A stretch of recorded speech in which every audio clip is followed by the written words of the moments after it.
আসসালামু আলাইকুম, সবাই কেমন আছেন? আশা করি সবাই ভালো আছেন।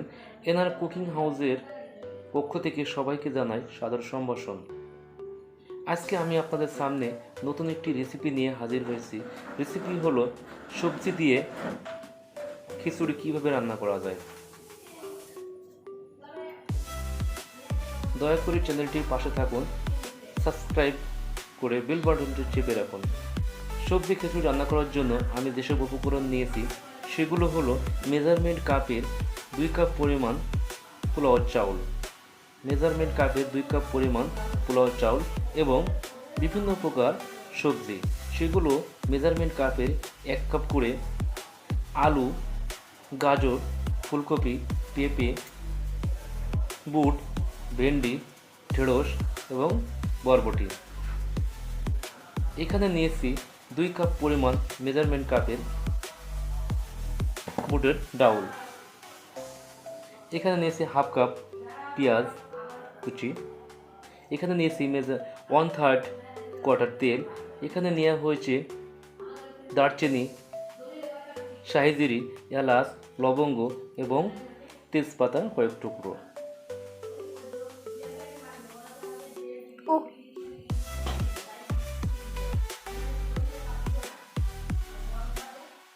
দয়া করে চ্যানেলটি সাবস্ক্রাইব করে দেবেন। এখানে নিয়েছি আদা বাটা 2 চামচ এবং রসুন বাটা 2 চামচ।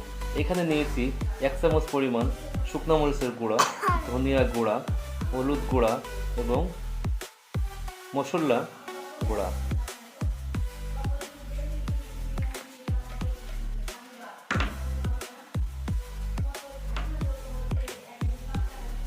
এখানে নিয়েছি হাফ কাপ পরিমাণ ধনিয়া পাতা গুঁড়া, 8টা কাঁচামরিচ এবং 2 চামচ পরিমাণ চিনি।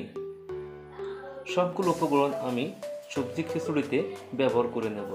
এর জন্য প্রথমে আমাকে একটি কড়াই হালকা আঁচে উত্তপ্ত করে নিতে হবে এবং যে তেল রেখেছিলাম কিছু পরিমাণ তেল কড়াই ঢেলে দিতে হবে এবং গরম করে নিতে হবে।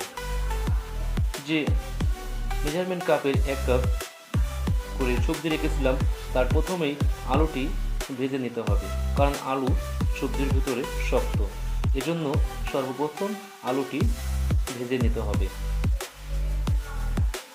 এরপরে দিয়ে দেব ফুলকপির টুকরোগুলো। ফুলকপি এবং আলুর টুকরোগুলো একসাথে ভেজে নিতে হবে। পর্যায়ক্রমিক আরও যে আমার সবজি রয়েছে, এখানে গাজর দিয়ে দিলাম, পেঁপে দিয়ে দিলাম, বরবটি,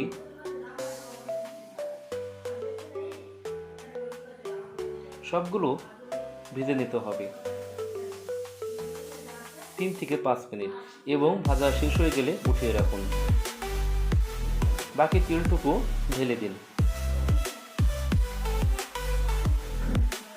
এবং যে দারচিনি, এলাচ, শাহিজিরা, লবঙ্গ, পেঁয়াজ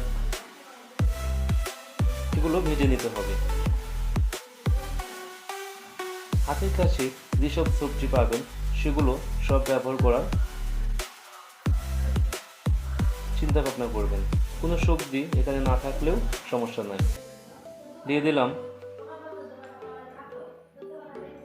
মশলা, সর্বপ্রকার মশলা সব মিক্সড করে দিতে হবে। এর জন্য কিছু সামান্য পরিমাণ পানি ব্যবহার করে নিচ্ছি এবং ভালো করে মশলাগুলো নেড়ে দিতে হবে।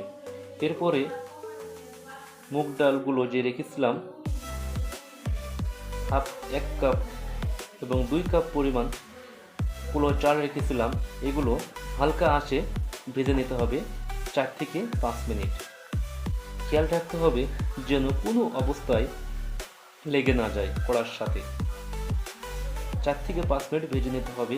এরপরে যে আমি প্রথমে সবজিগুলো ভেজে নিয়েছিলাম, হাতের কাছে যেসব সবজি পেয়েছিলাম সেগুলো একসাথে ভেজে নিয়েছিলাম, সেগুলো চাউল এবং চাউলের ভিতরে ছেড়ে দিতে হবে। এখানে কাঁচামরিচ আমি টুকরো করে নাই, আস্তা কাঁচামরিচ দিয়ে দিয়েছি। এখানে খেয়াল রাখতে হবে আমি চাউল দিয়েছি মেজারমেন্ট কাপের 2 কাপ পরিমাণ, ডাউল দিয়েছি মেজারমেন্ট কাপের 1 কাপ পরিমাণ। তাহলে আমার হলো 3 কাপ। পানি ব্যবহার করতে হবে আমাকে মেজারমেন্ট কাপের 6 কাপ পরিমাণ। পানি ব্যবহার করতে হবে মেজারমেন্ট কাপের 6 কাপ পরিমাণ। এরপরে দিয়ে দিলাম 2 চামচ পরিমাণ চিনি। 10 মিনিটের জন্য ঢেকে দিতে হবে। দেখুন 10 মিনিট পরে পানিটুকু সম্পূর্ণ শুকিয়ে গেছে। এখন উলটপালট করে নেড়ে দিতে হবে। এরপরে 2 চামচ পরিমাণ ঘি ঢেলে দিই এবং 2 চামচ পরিমাণ পেঁয়াজের বেরেস্তা এবং হাফ কাপ যে ধনিয়া পাতা রাখা হয়েছিল সেগুলো ঢেলে দিতে হবে এবং 20 মিনিট ধরে রান্না করতে হবে। এখন দেখুন আমার খিচুড়ি রান্না প্রায় শেষ পর্যায়ে এবং কালারটা দেখুন, অনেক সুন্দর একটা কালার চলে এসেছে এবং স্বাদও ভিন্নতা ধারণ করছে। এখন পরিবেশনের পালা। দয়া করে চ্যানেলটি সাবস্ক্রাইব করে রাখবেন।